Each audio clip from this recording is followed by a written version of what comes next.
Good morning dear students. हम class 10th maths में arithmetic progression समांतर श्रेणी पढ़ रहे हैं, जिसका ये लेक्चर नंबर है 12 एंड क्वेश्चन नंबर है 6। इससे पहले हम लेक्चर 11 में क्वेश्चन नंबर 4 एंड 5 सॉल्व कर चुके हैं, जिसका लिंक मैंने आपको डिस्क्रिप्शन बॉक्स में दे दिया है। अब देखिए क्वेश्चन नंबर 6 आपसे क्या कह रहा है। Check whether -150 is a term of the AP 11, 8, 5 and 2। यानी कि क्या एपी 11, 8, 5, 2 का एक पद -150 माइनस का 150 है और नहीं, और क्यों। यानी कि है तो क्यों है और नहीं है तो फिर क्यों नहीं है। पहले तो ये पता लगाएं हम कि है या नहीं है। अब देखिए हमारे पास एपी है 11, 8, 5, 2। तो इस तरीके से हम देखते हैं कि 11 में से 3 जाते हैं तो 8, और 8 में से 3 जाते हैं तो 5, और 5 में से 3 जाते हैं तो 2, और 2 में से फिर 3 जाते हैं तो कितने बचते हैं। 2 में से 3 घटाओगे तो माइनस का 1 बचेगा। तो इस तरीके से नेगेटिव नंबर भी चालू हो जाएंगे और हम आगे बढ़ते जाएंगे। तो जब हम इस तरीके से आगे बढ़ते जाएंगे तो क्या उस केस में कहीं जाके माइनस का 150 आपको देखने को मिलेगा या नहीं। अगर आप यहां तक का तो आपने देखा नहीं है, लेकिन आप यहीं पे ही सोचो कि अगर वो ये पूछ लेता कि क्या इस एपी में 1 है कहीं या 4 है कहीं, तो आप कहोगे कि नहीं। लेकिन अगर आप कहोगे कि 5 है तो आप कहोगे कि हाँ सर है। तो आप कैसे पता लगेगा कि भाई पहले नंबर पर 11 आया है, दूसरे नंबर पर 8 आया है, तीसरे नंबर पर आ रहा है 5। तो इसी तरीके से हमको ये पता करना होगा कि इसका भी कोई ना कोई नंबर तो होगा कि जिस नंबर पर ये आ रहा होगा। मतलब इसका nth टर्म को अगर हम माइनस का 150 मान लें और n अगर कोई नंबर आ जाए, नेचुरल नंबर आ जाए, तब तो हम कहेंगे कि जो माइनस का 150 है वो इसका टर्म है, और अगर वो नहीं आया तो फिर हम कहेंगे कि नहीं है। देखिए कैसे आगे देख के समझ में आ जाएगा आपको। सबसे पहले हम ये देखते हैं कि इस एपी का जो प्रथम पद है ए क्या है, दे रखा है आपके लिए 11। ए क्या दे रखा है 11, और डी क्या दे रखा है आपके लिए, डी क्या है, डी होगा आपका 8 माइनस यानी कि A2 माइनस A1 होगा। और A2 कितना है आपके पास 8 माइनस 11, और ये कितना बच जाएगा माइनस का 3। तो आप देखते हो कि A कितना 11 आ रहा है, डी कितना आ रहा है माइनस का 3 मान रहा है। अब हम मान के चलते हैं कि let nth term of this AP is, हमने nवां पद मान लिया कि माइनस का 150 है। मान लिया हमने कि माना कि nवां पद माइनस का 150 है। ये देखो मैंने क्या किया है, मैंने सबसे पहले ये मान लिया है कि जो माइनस का 150 है वो इसका nवां पद है। अब हम n को निकालेंगे कि n की क्या पोजीशन होती है। तो देखिए हम क्या लिखेंगे यहाँ से कि an इक्वल टू कितना हो जाएगा माइनस का 150। अगर हमने ये nवां पद मान लिया है, अगर हमने nवां पद 150 मान लिया तो nवां पद क्या होता है हमारे पास an, तो an इक्वल टू क्या आ जाएगा माइनस का 150 आ जाएगा। और an का फॉर्मूला लगाओगे तो क्या बनेगा a plus n minus 1 into d is equal to minus का 150। अब आप वैल्यू पुट अप कर दो। यहाँ पर a की वैल्यू कितनी है हमने सबसे पहले निकाल ली 11, तो a की वैल्यू कितनी आ जाएगी 11 plus n minus 1 into D, D की वैल्यू कितनी है हमारे पास माइनस का 3। अब देखो कई बच्चे ऐसे लिख देते हैं माइनस का 3, जबकि मैंने बता रखा है कि जब नेगेटिव का नंबर आता है तो आप जब नेगेटिव का नंबर किसी नंबर से मल्टीप्लाई हो रहा है तो आप उसको ब्रैकेट में सजा के रखो उसको। तो डी कितना हो जाएगा माइनस का 3 इज इक्वल टू कितना हो जाएगा माइनस का 150 इज इक्वल टू कितना हो जाएगा माइनस का 150। यहाँ से अगर हम सॉल्व करेंगे तो सबसे पहले तो हमें 11 को भेजना पड़ेगा, तो ये कितना होगा n माइनस 1 इंटू माइनस का 3 इज इक्वल टू माइनस का 150। और ये जो 11 इधर आएगा तो ये क्या आ जाएगा माइनस का हो जाएगा। अब देखिए n माइनस 1 इंटू माइनस का 3 इज इक्वल टू कितना बचेगा, ये माइनस का 150 है और ये कितना है माइनस का 11, तो टोटल कितना हो जाएगा माइनस का 161। अब देखो हमें क्या करना होगा कि ये जो माइनस का 3 है सबसे पहले हम इसको डिवाइड में भेज देंगे, क्योंकि मैंने अभी बताया था आपको पहले वाले लेक्चर में कि 2 नंबर मल्टीप्लाई हो रहे हैं तो हम उनमें से एक को डिवाइड में भेज सकते हैं। तो यहाँ से n minus 1 is equal to कितना होगा माइनस का 161 अपॉन माइनस का 3, माइनस से माइनस कैंसिल हो जाएगा, तो ये कितना बचेगा n minus 1 is equal to कितना हो जाएगा 161 अपॉन 3। अब हम क्या करेंगे कि ये जो 1 है हम इसको इधर ले जाएंगे, तो n is equal to 161 upon 3, ये इधर आएगा तो क्या हो जाएगा प्लस हो जाएगा। अब देखो कई बच्चे यहाँ से लिख रहे हैं कि 161 प्लस 1 162 अपॉन 3, जो कि बिल्कुल गलत है। ऐसे नहीं लिखना है। 161 प्लस 1 162 अपॉन 3 अगर आप लिख रहे हो तो गलत है। हम सबसे पहले यहाँ पर क्या लेंगे एलसीएम लेंगे, क्योंकि ये 1 इसके पूरे बटे के अगर ऊपर होता जब तो हम ऐड कर देते, लेकिन ये 1 प्लस से है तो फिर प्लस से अलग हो रहा है यहाँ पर, तो प्लस 1 अपॉन 1 लिखेंगे और 3 एलसीएम आएगा। 3 एलसीएम आएगा तो ये तो 3 से 3 1 टाइम्स होगा और 1 को 161 से मल्टीप्लाई करोगे तो 161 आ जाएगा, प्लस 3 को 1 से डिवाइड करोगे 3 टाइम्स और फिर 3 को 1 से मल्टीप्लाई करोगे तो 3, तो जब जाके ये 164 आएगा, 164/3। ये बात समझ में आ गई। अब एक बच्चा ये कह रहा था कि सर यहाँ से हमें लिखना नहीं आ रहा है कि हम इसको मतलब मिक्स्ड फ्रैक्शन में कैसे लिखें। तो देखो मैं आपको मिक्स्ड फ्रैक्शन में लिखने का तरीका बता देता हूँ। सबसे पहले हम 164 को 3 से डिवाइड करेंगे। मैं इधर ही कर देता हूँ 164 को 3 से डिवाइड। जब आप 3 से डिवाइड करोगे तो कितने टाइम्स आ जाएगा, 3 5 जा 15, 16 में से 15 जाएंगे तो कितना बचेंगे 1, फिर आप क्या नोट करोगे 4। अब आगे डिवाइड करोगे आप, तो आगे डिवाइड करोगे तो कितना होगा 3 4 जा 12, 3 4 जा कितना होगा 12, रिमाइंडर कितना बच गया 2। जब हम मिक्स्ड फ्रैक्शन में लिखना चाहते हैं तो हम जितनी बार डिवाइड हो गया है उसको तो लिख देते हैं यहाँ पर एज इट इज, कितना 54 है उसको, तो जो रिमाइंडर बचता है उसको तो बटे के ऊपर लिखते हैं और जो जिससे हम भाग देते हैं उसको हम नीचे लिखते हैं। तो इस प्रकार से हम इसको मिक्स्ड फ्रैक्शन में लिख सकते हैं। आप एक आधा नंबरों की प्रैक्टिस करके मुझे बता सकते हैं। तो इस तरीके से हम 54 से 2/3 ऐसे लिख पाएंगे। अब आप देखिएगा, मुझे एक बार ये बताइएगा कि जैसे जैसे हम चलते जाएंगे तो या तो इसमें 54वां पद होगा, या तो 54वां टर्म होगा, या फिर 55वां टर्म होगा, पर ऐसा तो नहीं है कि 54 से 2/3वां पद ये है, पॉसिबल ही नहीं है।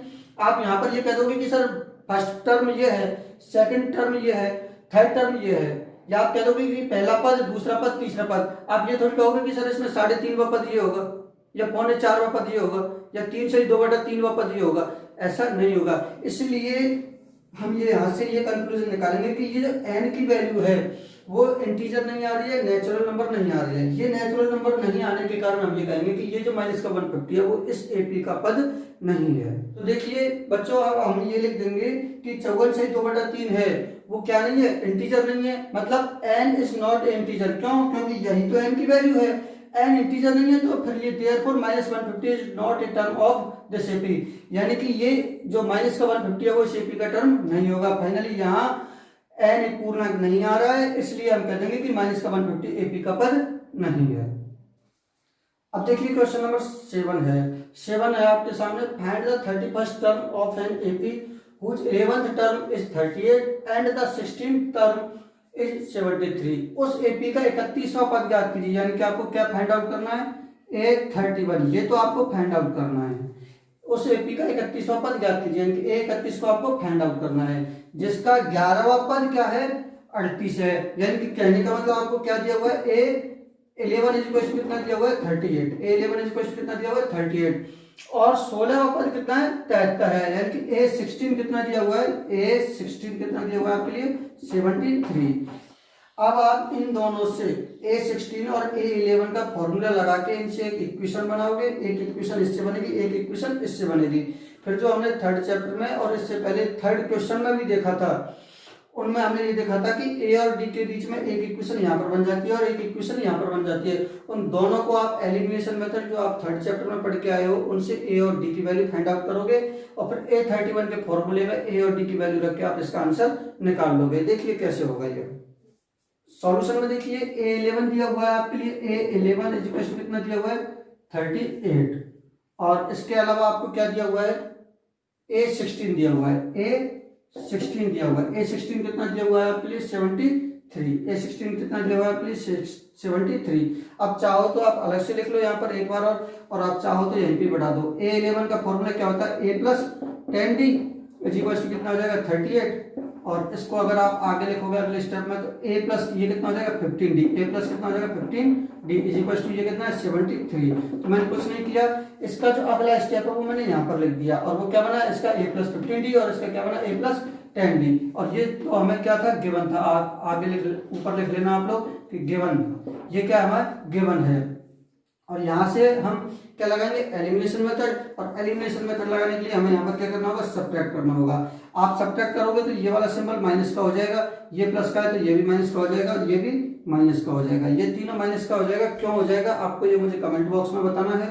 ए से कैंसिल हो जाएगा, ए से क्या हो जाएगा कैंसिल हो जाएगा, और 10D और -15D इन दोनों को आप सब्ट्रैक्ट करोगे तो कितना बचेगा 5D बचेगा। काहे का बचेगा माइनस का बचेगा। माइनस का क्यों बचेगा, क्योंकि माइनस के 15 ज्यादा हैं। इज इक्वल टू 73 में से आपको 38 निकालना पड़ेगा। तो देखो आप लोग यहाँ पर निकालो 73 माइनस 38, 13 में से 8 जाएंगे तो कितने बचेंगे 5 एंड 7 और ये कितने रह गए 6 और 6 में से 3 जाएंगे तो कितने बचेंगे 3 बचेंगे। 8 5 13 का 3 कहाँ से लगे 1 3 3 6 और 1 7 यानी कि हमारा सही आ रहा है। आप चेक भी करें नहीं तो फिर गड़बड़ हो जाती है, एक एक स्टेप को धीरे धीरे करें। अब यहाँ पर ये भी माइनस का है ये भी माइनस का है तो आपको पता है कि ये माइनस से ये माइनस कैंसिल हो जाएगा तो डी की वैल्यू कितनी आ जाएगी 35 अपॉन कितना आ जाएगा 5 आ जाएगा और 5 से कितने टाइम्स कैंसिल हो जाएगा 7 टाइम्स कैंसिल हो जाएगा क्योंकि 5 7 से कितने होते हैं 35, इसलिए हमारे पास डी की वैल्यू कितनी आ गई 7 आ गई। अब डी की जो वैल्यू 7 है उसको आप किसमें इक्वेशन 1 में पुट कर दो, ये हमारे पास इक्वेशन 1 दे देंगे, इसको इक्वेशन क्या दे देंगे सेकंड दे देंगे। तो put d is equal to 7 in equation first. आप हिंदी में भी लिख सकते हो इस समीकरण 1 में d बराबर 7 रखने पर, और अगर आप इसमें पुट करोगे तो ये क्या है a plus 10d is equal to कितना है आपके पास 38 और यहाँ पर आप पुट करोगे तो a प्लस 10 इंटू डी की वैल्यू कितनी आ रही है 7 इज इक्वल टू कितना हो जाएगा 38 हो जाएगा। और यहाँ पर आप देखोगे कि a प्लस 10 को 7 से मल्टीप्लाई करो कितना हो जाएगा 70 इज इक्वल टू 38। हम इधर सॉल्व कर लेते हैं a की वैल्यू कितनी आएगी a plus 70 is equal to कितना है 38 है।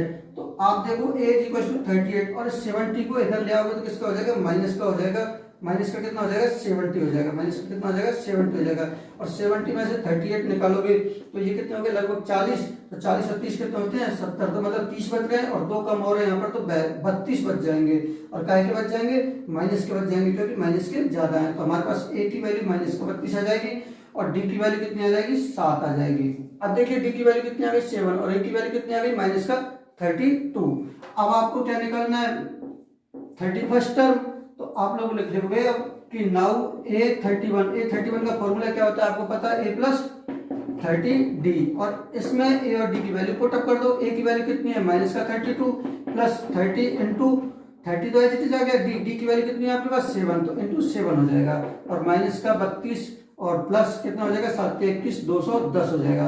अब आप लोग क्या करोगे कि 210 में से 32 को निकाल दोगे, तो आप लोग निकाल दो 210 में से 32 को निकाल दो कितने बचेंगे 10 में से 8 जाएंगे 10 में से 2 जाएंगे तो कितने बचेंगे 8 और ये 0 और इधर से लिया तो 1 तो 10 में से 3 गए तो कितने 7 और ये कितना बच गया 1 तो 178 बच जाएंगे। आप मुझे बताओगे कि ये किसके बचेंगे, ये प्लस के ज्यादा हैं इसलिए ये प्लस के ही बचेंगे माइनस के नहीं बचेंगे, कई बच्चे माइनस के भी बचा रहे हैं। तो ये a31 जो हमें पूछा था कि 31वां पद क्या होगा तो 31वां पद क्या होगा 178 होगा।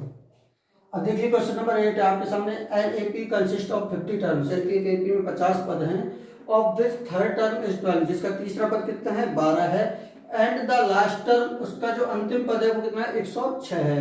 फाइंड 29th टर्म यानी कि आपको 29वां पद ज्ञात करना है। एक एपी में कुल कितने पद है 50 पद है जिसका तीसरा पद 12 है, तीसरा पद 12 है इसका मतलब क्या दिया हुआ है आपके लिए a3 कितना दिया हुआ है 12 है और उसका अंतिम पद जो लास्ट टर्म है वो कितनी है 106 है, जबकि उसमें टोटल पद कितने हैं 50 हैं, टोटल कितने पद है उसमें 50 है, तो इसका मतलब लास्ट टर्म क्या होगी a50 होगी, a50 कितना दिया हुआ है 106।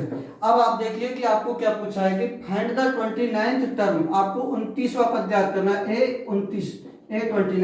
a29 का फॉर्मूला क्या होगा a प्लस 28d यानी कि a और d चाहिए और a और d को आपको इन दोनों से इक्वेशन बना के सॉल्व करना होगा, यानी कि a plus 49d is equal to 160 हो जाएगा और a plus 2d is equal to 12d हो जाएगा। दोनों से a और d की वैल्यू निकालो और इसमें पुट कर दो, ऐसे सॉल्व होगा। हम कंप्लीट सॉल्व करते हैं, देखो इसको। अब सॉल्यूशन में देखिए आपको क्या दिया है विच थर्ड टर्म इज 12 यानी कि a3 इज इक्वल टू कितना दिया हुआ है 12 दिया हुआ है पहली चीज, तो आप इसको सही करके और लिख लो a plus 2d is equal to कितना हो गया 12 हो गया, ये तो दे दो इक्वेशन नंबर 1। इसके अलावा उसने क्या कहा है लास्ट टर्म इज 106 यानी कि आप लोग यहाँ पर लिख लो लास्ट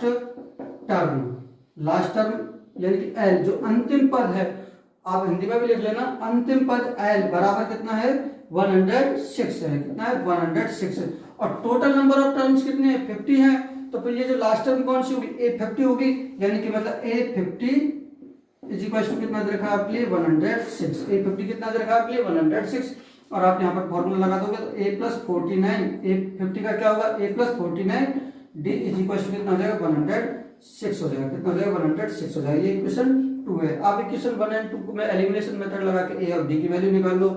नाउ अब 1 and 2, now equation 1 and first and second, first and second. तो फर्स्ट क्या है आपके पास? a plus 2d is equal to 12, a plus 2d is equal to कितना आपके पास? 12। और सेकंड टर्म से आपके पास a plus 49d is equal to 106, a plus 49d is equal to कितना है? 106 है। आप यहाँ पे सब्ट्रैक्ट करोगे, क्या करोगे? यहाँ पर सब्ट्रैक्ट करोगे, और अगर सब्ट्रैक्ट करोगे तो ये माइनस हो जाएगा, ये माइनस हो जाएगा, ये भी माइनस हो जाएगा, ये दोनों कैंसिल हो जाएंगे, ए से कट जाएंगे, और उसके बाद में 49d में से 2d जाएगा तो कितना बचेगा आपको? 47d बचेगा। 47d काय का बचेगा? माइनस का बचेगा। माइनस का क्यों बचेगा? क्योंकि माइनस के ज्यादा है। इज इक्वल टू 106 में से 12 जाएंगे, कितने बचेंगे? 94 बचेंगे। काय के बचेंगे? माइनस के बचेंगे। माइनस के क्यों बचेंगे? क्योंकि माइनस के ज्यादा हैं। और आप लोग लिख लोगे यहाँ पर, इधर लिख देता हूं मैं कि d इज इक्वल टू कितना हो जाएगा? माइनस का 94 अपॉन, यह माइनस से माइनस में कैंसिल हो जाएगा, माइनस ये 94 अपॉन कितना बचेगा? 47, और 47 से कितने टाइम्स कैंसिल हो जाएगा? 2 टाइम्स। पर डी की वैल्यू कितनी आ जाएगी? 2 आ जाएगी। कहने का मतलब क्या होगा? हमारे डी इक्वल टू क्या आ गया? 2 आ गया। डी की वैल्यू कितनी आ गई? हमारे पास 2 आ गई। अब ये जो डी की वैल्यू 2 है, इसको इक्वेशन 1 में पुट कर दो। तो put d is equal to 2 in equation first. Equation first क्या है आपके पास? a plus 2d is equal to क्या है आपके पास? 12। अगर इसमें पुट करोगे तो a plus 2 into D, D की वैल्यू कितनी आई आपके पास? 2, तो 2 इंटू 2 इज इक्वल टू कितना हो जाएगा? 12 हो जाएगा। तो यहाँ से आप सॉल्व करोगे तो a प्लस 2 और 2 कितना हो जाएंगे? 4 इज इक्वल टू 12। देखिए a इज इक्वल टू क्या होगा? a इज इक्वल टू 12, और ये 4 को अगर आप लोग इधर ले आओगे तो 4 माइनस का हो जाएगा, माइनस का 4, और बराबर कितना बच जाएगा? 8। 12 में से 4 जाएंगे तो कितने बचेंगे? 8 हो जाएंगे। इस तरीके से हमारी d की वैल्यू तो 2 आ गई, और a की वैल्यू कितनी आ गई? 8 आ गई। और अब हमें क्या निकालना है? 829। अब देखिए d is equal to 2 and a is equal to 8, आपको क्या निकालना है? 829। तो आप 829 का फॉर्मूला लगा दो। 829 इज इक्वल टू क्या होगा? a प्लस 28d, और a की वैल्यू कितनी है आपके पास? 8 प्लस 28 इंटू d की वैल्यू कितनी है आपके पास? 2, तो मल्टीप्लाई बाय 2। 8 प्लस 28 टू कितना हो जाएगा? 56, और 56 में 8 ऐड करोगे तो 64। तो जो आपसे पूछा था कि 29th टर्म क्या होगी, तो 829 क्या हो जाएगा? 64 आपका आंसर हो जाएगा। तो इस प्रकार से आपको मैंने क्वेश्चन नंबर 8 तक बता दिया है। इससे आगे के क्वेश्चंस आप लोग सेल्फ में ट्राई करें। जिस क्वेश्चन में डाउट हो आप मुझे बताएं। इस वीडियो में अगर किसी स्टेप में आपको डाउट लगा है तो आप मुझे भी बता सकते हैं, और कमेंट बॉक्स में भी बता सकते हैं। धन्यवाद।